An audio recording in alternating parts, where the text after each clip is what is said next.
अध्यक्ष सम्मानास्पद मोर समस्त सहकर्मी एवं मोर आदर पिला माने समस्त को 77तम स्वतंत्रता दिवस अजस्र शुभेच्छा और अभिनंदन।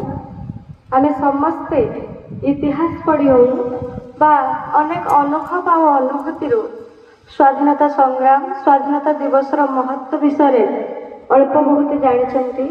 तेणु मु तुमको 250 वर्षर आम भारतर दुर्दिन विषय कहबिनी कि वीर पुरुष मान संग्राम गाथा संपर्क कहबिनी। खूब संक्षेप में मोर भाषण को सारी तुम मैंने ध्यान दे शुणव। स्वाधीनता हेउची मानव जीवन में गोटे मीठा अनुभव।